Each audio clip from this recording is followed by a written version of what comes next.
Have you ever met someone that was just pure evil? Maybe it was Clarence in elementary school stealing your lunch money, like a guy named Clarence frankly shouldn't be allowed to do that. Or maybe it was the Chads giving you a Melvin in the bathroom. Regardless of how it happened, I think everybody has encountered someone in their life who is just pure evil. Some people are just born to be that way. And I don't think I could think of a more perfect example right now than Lily Orchard. I mean, she literally had her username as Balespawn, which is a reference to a god in D&D, or more popularly, Baldur's Gate 3, named Bal, or Baal. We're gonna go with Baal. I think Baal is funnier. But Baal is quite literally the god of murder and evil. So like, it kind of makes sense. And because of that evil reputation, Lily Orchard recently had a 2-hour and 30-minute video banger released on her by June the King, and it is absolutely insane to say the least. Like, I think that there are a few people that I think would benefit from horse tranquilizers in a padded room, but this might be one of them. For those of you who haven't watched it, Lily Orchard is basically a Chris Chan level of lolcow. Like, this is an Avengers level threat when it comes to weirdos on the internet. We need like a coalition to come together to deal with this. Her Kiwi Farms thread summarizes her perfectly in one very short sentence. To put it simply, Lily takes the batshit lunacy of Brianna Wu, the crippling social man-child behavior of Chris Chan, the pathetic sock puppetry of Peter Coffin, and a desire for a baby and or dog dick similar to Sarah Nyberg. Yes, it's it's a very loaded situation we've got here today, but I promise you that summary is easily justified. A great example of this would be the first known information about her on the internet, when she published a fan fiction called Animal Management, which is an erotic tale about a Pokemon trainer that falls in love with their Pokemon, coining the term pokephilia to describe such a loving relationship. Oh, and by the way, if you're wondering at all if there's any like ambiguity here, yes, this was 100% a self-insert fan fiction about how Lily wanted to bang Pokemon, which was discovered when her sister later explained how she caught Lily downloading Rule 34 of her favorite Pokemon, Gardevoir, which, I mean, you know, if you're gonna pick a Pokemon, I guess that's the one. Later on, Lily would also start making comics with her self-insert character having a relationship with Gardevoir. In them, she and Gardevoir had like a very not safe for work relationship. They were doing some unsavory gooner activities to each other, and through the magic of science and blood tests and modern medicine and Planned Parenthood, they managed to have a Pokemon-human hybrid child together. Wow. I guess love does always win. You see, Lily is what we call a classic Redditor. You can probably guess a few things about them just by that one sentence. For example, they're a brony, which is, you know, always a good sign. They enjoy stimulating hypothetical philosophical conversations about the ethics of incest for an age gap of 14 to 15-year-olds, because according to them, there's no objective morality, which once again is classic Reddit. And by the way, that 1-year age gap between the hypothetical 14 and 15-year-old in their scenario is the same age gap as Lily and their sister. Just a fun fact for you to know. Not saying there's anything going on, but it is a fun fact. It is a fun fact. It's a fun one. I feel good about it. And I have strong reason to believe this video will divide people, piss people off, and very well lose me more than a few fans. And for good reason.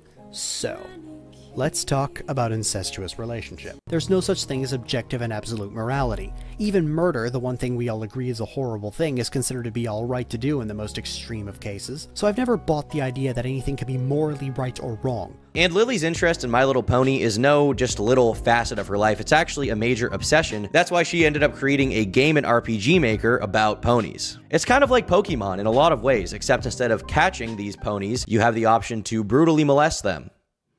Why? More specifically, there's an option in this game to break ponies, which would then flash on screen actual My Little Pony not safe for work stuff, including ponies that had like a younger pony being preyed upon by an older pony. The reviews for the game were not the greatest, as you can imagine, and a lot of them cited that adding pony was the last straw for them. They were like, look, I love pony games. I love pony content. I wanted to play this game. I wanted to see, you know, some kind of beautiful, loving interaction between the ponies. But once you added the not safe for work, that was just like, it's too far. That was the point of no return. Which, in fairness, like that is kind of a point of no return. I don't really blame them. Now, one of the more infamous things about Lily's backstory is this fake person that she conceived and created. She would use the pseudonym of an individual named Tara, who she said worked for her. Using this fake name, she then started messaging a girl named Britt, who was a lesbian, trying to get her to fall in love with her, as well as admitting a lot of different horrifying things. Most notably, the fact that she had sex with her dog, which is crazy. I mean, do I have to say it's not good to do that? Like,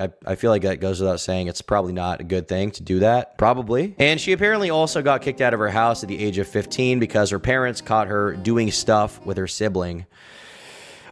People eventually started catching on to the fact that Tara wasn't a real person due to the fact that they refused to ever show their webcam and the fact that their profile picture was a stock photo from Google. Seeing that the ruse was kind of up, the investigation had uncovered the daunting details of the fact that Tara wasn't a real person. Lily would then say that Tara had been found with CP on her computer and was being arrested by the authorities. And Lily then described how she went to see Tara in prison and how the guards apparently let her beat up Tara until Tara spat out blood, which is just like the best fake story of all time. Like you think that real life is like an anime. It's like, yeah, so I went to prison and the guards were like, yo, this person's just so foul that we think you got 10 minutes alone with her to do whatever you want. Rough her up, okay? She's just so despicable. We don't follow normal prison rules here. Truly, truly Lily is a girl boss queen inside of her own mind. Now, if you can't tell already, Lily also fancies herself as somewhat of an artist, somewhat of a writer, somewhat of a captivating spokesperson, and she's very passionate about these stories, especially when it comes to very not safe for work, gross stories. It's actually kind of her MO when it comes to fan fictions, and there's no better example than one titled Stockholm. Stockholm is a staggering 728,000 words long, and it can be best described as Lily's magnum opus, okay? The penultimate achievement of her life is this 728,000 word novel. J.K. Rowling has Harry Potter, George Lucas has Star Wars, and Lily Orchard has an entire chapter of Stockholm dedicated to an alternate universe version of Rainbow Dash molesting her 14-year-old adopted daughter. I don't want to be alive anymore. Classic Lily Orchard moment. Stockholm is obviously one of the most foul documents ever written online. It really doesn't pull any punches. Throughout the story, Lily writes a character that's been mostly confirmed to be a self-insert, and one of the really important aspects of this character is that they have an uncontrollable desire for minors, which is Reddit, I guess. It's Reddit. It's pretty obvious if you just take a glance at this that Stockholm is really a projection of Lily's brain onto a series with made-up characters and ponies. Almost all of the themes revolve around an obsession with pedophilia, incest, girl characters having schlongs, assaulting people in various ways. Incest and pedophilia especially are like core cornerstones of this series, and it was extremely vital information to understand these deep and complex characters. I mean, it's so edgy, right? Like nobody's ever written a story about something dark before. Like it's just like, whoa, whoa, that's edgy. That's cool. Exploring dark themes? Whoa. That's freaking badass. And you know that Lily Orchard did it well. It's been talked about by people who knew Lily, how her real life obsessions very much translated into the central themes of Stockholm, and it was essentially just a reflection of the inner workings of her mind being put through this like fictional context. Lily has a fixation on the age of 14. Because you got the whole Rainbow Dash and Scootaloo situation in Stockholm, where Scootaloo was 14. You have the Mod Pie and Pinkie Pie stuff. There was the Rarity and Sweetie Belle in Stockholm. But Lily wasn't the only one writing this. You know, when you got 728,000 words, you're going to get a friend involved to help you out and help put this out there for the people to see, which, I mean, they need to see this clearly. She actually had a co-author that helped her with these endeavors in the past, and I think it perfectly sums up how fucked up the Stockholm series is when you actually read into this. The co-author went into detail about how at a certain point, she was literally on the verge of tears when writing for this series. Now, this could be cope and damage control to somehow salvage her reputation, considering she was helping write it, but this co-author has completely cut contact from Lily and totally gone rogue, so who knows what the level of sort of culpability is there and how interested they were from the beginning. I tried to reach out to her once, and I don't think she wants anything to do with any of this anymore.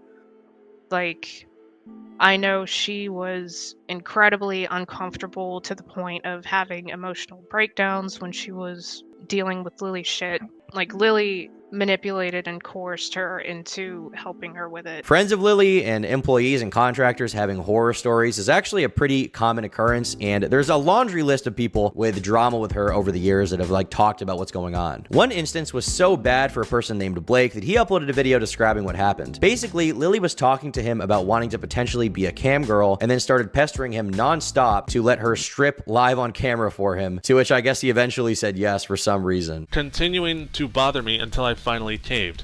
This means that he coerced me, which is not consent, by the way.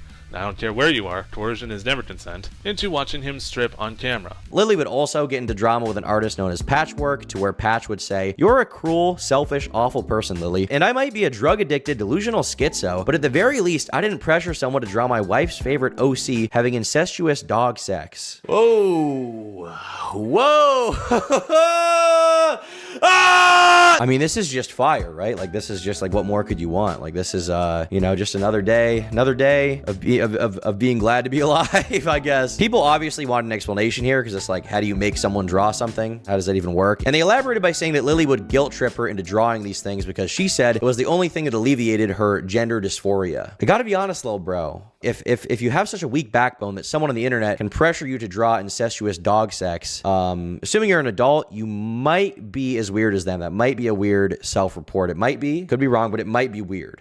That might be a weird thing to do. I mean, just stick with me here. That might be weird. Like, nobody's ever pressured me personally to draw a dog doing something with anything, let alone a human. But you know, then again, I don't have dysphoria, so what is this? By 2020, Lily had started crashing out more and more on former employees and lovers, and they started giving horror stories about their relationships with her. People would comment on her Tumblr asking if they could see her bazoongas. Well, we'll say bazoongas for this one. And she replied with a link. She was very eager. She would also start posting about how heterosexual people were filthy and dirty goblins, which is really, really funny coming from the author of Stockholm, obviously. And as Lily continued crashing out more and more, and people found her other creative works, she would also be seen on stream playing Minecraft, being slightly agitated. Just a little bit agitated was going on here. A little bit peeved. Not too much, though. Just a little bit peeved. Slightly peeved, even. The slightest amount. Fuck, I turned the light off again. Jesus! Why am I like this? How do you do it? What? How do you keep turning it off? Because I go to pull something out of my fucking eye, and it just, for some reason, I just turn the fucking light off. Oh. Ugh, I'm so goddamn sick and tired of being me. As Lily started streaming more and more, she would nonstop flash her bazoongas, her milkers on stream actively, and this became such a common occurrence that when she had her face cam on, viewers just basically got accustomed to it and they barely reacted. They were just like, oh, another day, another flash moment, another bazoonga moment type thing. Lily in the flesh. I've been on camera a few times. I used to be on camera on streams a lot. I haven't done it in a long time. The last time I was on camera on stream, I actually that stream got taken down because I flashed my boobs too many times. If you're lucky, maybe you'll get to see my boobs. Very similar to all of her online work, it's very clear that this was done to get some kind of gratification from the thrill of showing them on stream. Just like with Stockholm, the thrill of revealing these things about yourself and being like, look at the weird stuff I'm into, but I'm not really into it, but what if I was? And this desire would grow more and more until she started asking people to meet up on stream. Well, I'm in Halifax, Nova Scotia. That's the area I live. I'm not going to be more specific. I mean, if you want to meet up, then drop me a line somewhere if you're local.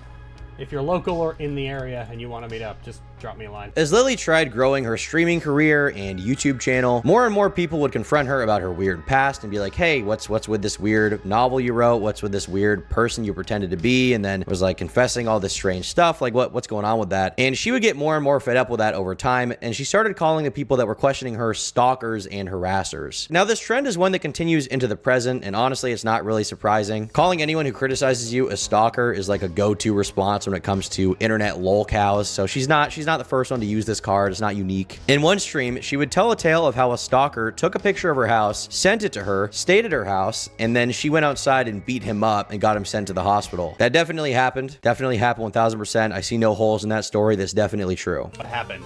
One of my stalkers came to my building, my apartment building, took a photo of it, sent it to me through email and said, "This you?" That freaked me out, but they were actually still outside when they did that, so that led to a whole thing. I went out to confront them, and that devolved into a fight. I won the fight. Got a concussion in the process, but I won the fight. Guy was taken to the hospital because I bloodied him a bit, but he's being arrested, and I'm pressing charges for criminal harassment.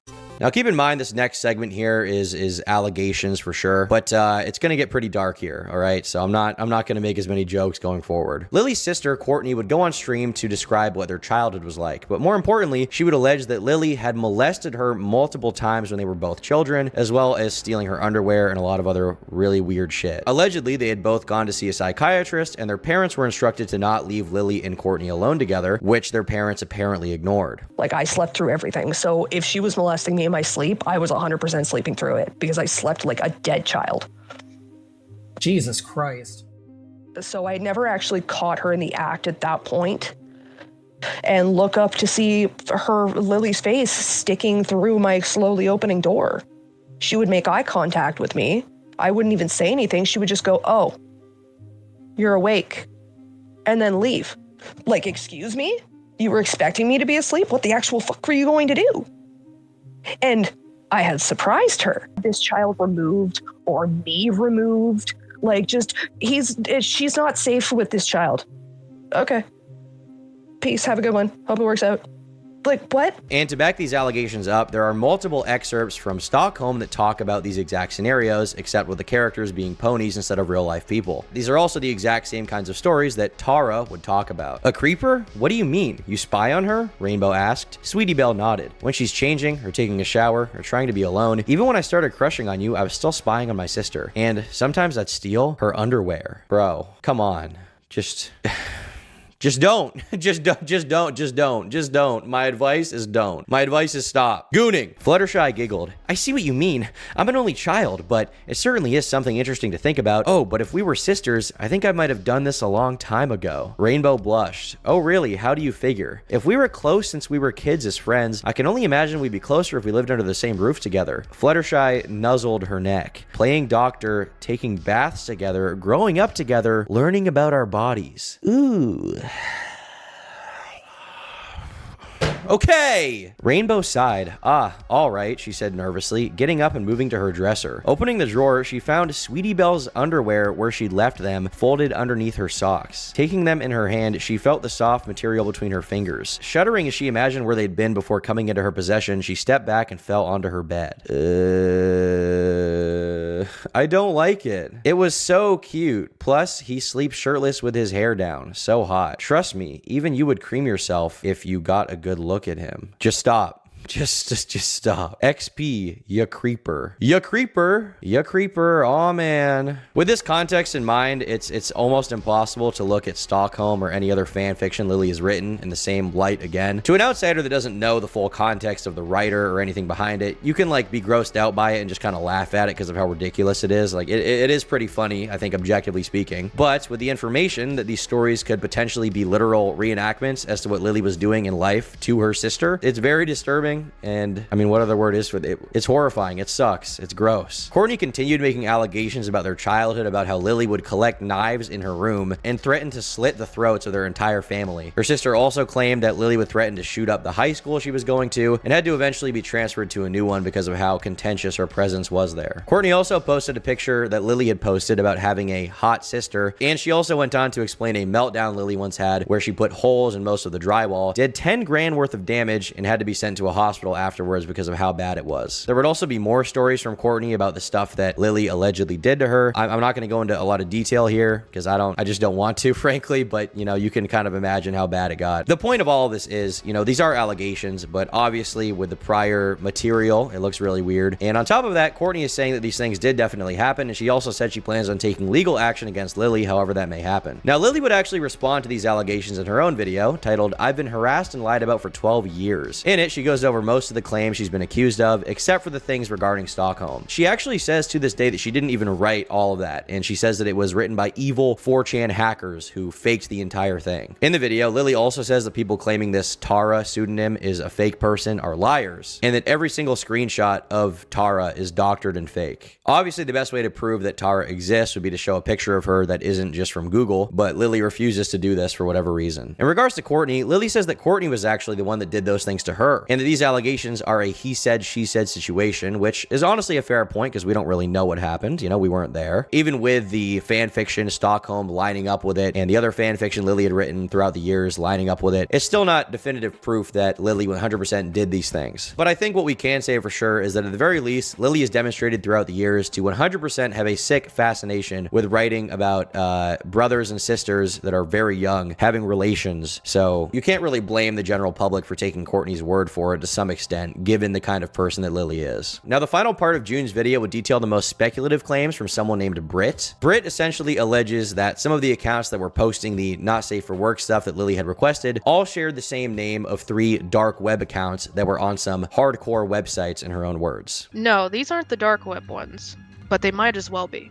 After the E621 account was found, the one under the Alcortive name with all the depictions of kids doing weird shit, that account went dormant. A little while later, an anonymous person reached out to me and Gallade on Tumblr saying that they had found three or four accounts, all with usernames that related back to Lily in some way, on a website called Senkaku Complex. I had never heard of that website, and apparently it is known for hosting some of the worst stuff that you can find on the surface web. And this person had gone through all these accounts, which were under the names Alcortive, Ibaratera, which were her two sock puppet account names just smashed together. There was a username related to one of her fanfics, but they all had identical favorites, identical tags. Like, it was pretty much all the same person. There's no easy way to say this, but it's hardcore content. And that was pretty much it for the June the King video. I still highly recommend checking it out because there's a lot more stuff that I didn't go over that I think is worth going into if you want to see it. The reception to June's video has been very positive since it came out, which I think makes sense because June usually does a good job with this stuff. But obviously, Lily didn't really have a very favorable response. And so her first order of business was to try doxing the woman that June was interviewing in the video. Thankfully, Britt doesn't live at the location that Lily was able to dox, so Lily basically just outed herself as a vindictive buffoon for no reason. And Lily would then continue to have an even greater meltdown on Tumblr trying to discredit the June video. It's a drama YouTuber. This isn't H-Bomb or FD Signifier. It's a Keemstar copycat. Why do you find this bizarre? They don't care about truth. It's all just content. I'm sorry. Do you watch drama YouTubers and sincerely think they're reporting news? Just a side note, I think it's really funny that the person who wrote this is endorsing H-Bomber Guy. Like, what a great advertisement for a channel. I honestly, I feel bad for H-Bomber Guy for being associated with this person, even implicitly for this kind of person endorsing him, because that's just not good. It's not, it's not good. Lily basically went into full-on meltdown mode, and people had to start making entire imager galleries of her spurging out just to catalog it all. The gist of all of it is Lily deflecting, calling June right-wing, which is weird because I've never seen him weigh in on politics in any of his videos, so it's just a weird thing to accuse him of. But ultimately, it's when you're in Lily's position, all you can really say is well, I'm left-wing. June must be right-wing because he doesn't like me. She also says her stalkers are getting worse and just kind of plays the victim. You guys know the whole song and dance by now. It's just what, people typically do when they don't like the way they're being talked about. She also updated her banner to say Epstein was a pussy. It's a bold strategy, Cotton. Let's see if it pays off for him. Honestly, I can't find a better argument for why we need to bring back institutionalizing people and or completely getting rid of a lot of the internet as a whole as we know it, because this is just this is easily one of the weirdest things I've covered ever. And I've covered a lot of weird stuff, okay? I've covered some seriously weird stuff and some weird people. This is still disturbing and weird to me. I'm not totally desensitized for whatever reason. This is fucked up. Some people would say that Lily Orchard is a toaster fucking situation, or TFS for short, which essentially means that they would have turned out normal if the internet didn't exist. But personally, I don't really think that's the case. Lily Orchard is one of those special kinds of people that just start the toaster communities to begin with. She's a pioneer of her genre, truly. Even if the internet didn't exist, people like her would still roam the town and probably be some kind of resident weirdo, creeper, and thus, it's hard to feel bad for someone like Lily. Even if Courtney's allegations are somehow completely false, which they could be, frankly, the Stockholm story alone is enough to convince me that Lily shouldn't be allowed near any kind of school or animal. It's just very weird. So hopefully, June's video inspires Lily to log off permanently. That would be nice.